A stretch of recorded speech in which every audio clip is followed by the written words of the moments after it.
thing is OP. Today, the champion where we're gonna talk about is Warwick, the Uncaged Wrath of Zon. So Warwick is the jungler who likes to do a lot of damage, like Echo. So he does a lot of damage, and he's really tanky, nobody can kill him, and he is really fun to play. But since his rework, he's a little bit harder to play, but not that much harder. So without any further ado, let's get into his skills. So his passive is Internal Hunger. His basic attacks deal bonus magic damage if he's below 50% health. He heals for the same amount of damage that he does, and if he is below 25% health, that healing triples, and that can save you in a lot of team fights or 1v1s or 2v1s. So yeah, that ability is pretty good. So his Q is Jaws of the Beast. It's basically this, like he bites his opponent, and he heals. It's basically a life steal, but if you hold the ability, you jump behind the guy, behind your enemy. So this ability stacks with 120% of your AD plus 90% of your AP. The cooldown is 6 seconds, and the mana cost goes up by each level from 50 to 90. His W is Bloodhound. It costs 70 mana. It has a pretty decent range. He basically gets 50 to 110%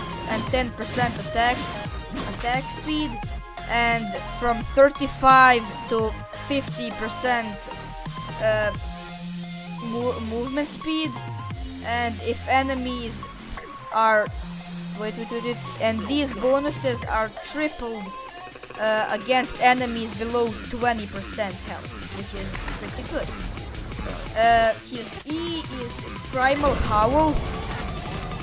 He basically has an AoE fear and damage reduction from 35 to 55% damage gets reduced, and he has an AoE fear, which is pretty good. I mean, if you're being attacked by, let's say, 3 other guys who pop this ability, you're gonna take less damage, and you're gonna fear them, allowing you to focus one of them.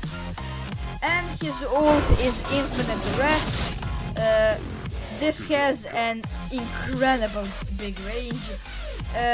He leaps for 2.5 seconds, and this ability scales with, I don't know how much movement speed.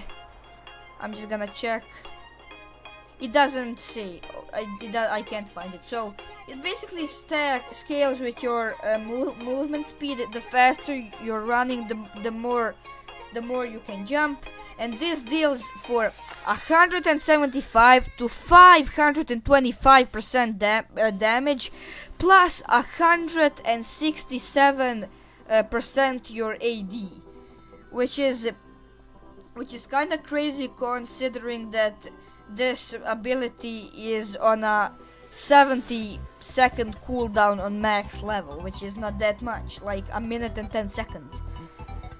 So when we're done with that, so now what we will talk about is where you can play him. So far I've been pretty successful with him on top, of course in jungle, but on top, like as you can see in one of those videos, I fought a Fiora with no problems. Like, he is really good because you can get ganked, you can get a double kill. Nobody can 1v1 you except a sneaky Teemo that plants a minefield in a bush and you by mistake walk in it. But except that, you're gonna be pretty good with him on top and in jungle, of course. Like, he can solo anything except the Baron and the Herald. but like any dragon,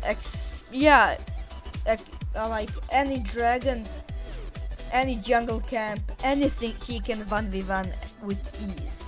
Now what you should take on him is smite or flash or ghost, because ghost gives him the bonus movement speed for a bigger jump, and if you're hunting somebody, then that is gonna be like maybe 800 movement speed, and you're gonna be jumping for a long distance.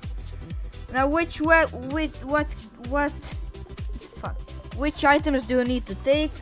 Well, first take the skirmisher's saber. I totally butchered that. For the jungle clear, it's gonna be much easier to clear jungles with that. Then what you should take is the Titanic Hydra. It gives you health, it gives you damage and base health regen, which is pretty good considering that you're gonna be building him kinda tanky, kinda damagey. I don't know. Then you should take Warmog's armor, and you shouldn't take boots because nobody uses boots on Warwick, because you're gonna be going pretty fast. Then what I take sometimes is Yomu's Ghost Blade for the bonus movement speed, and the Blade of the Ruined King. Now that's a pretty good build that I would recommend. It's not too bad. But yeah, I don't know how much of the video is left, but whatever is left, enjoy it. And I hope you like this video. If you did, leave a like to show me your support. And yeah, see you next time.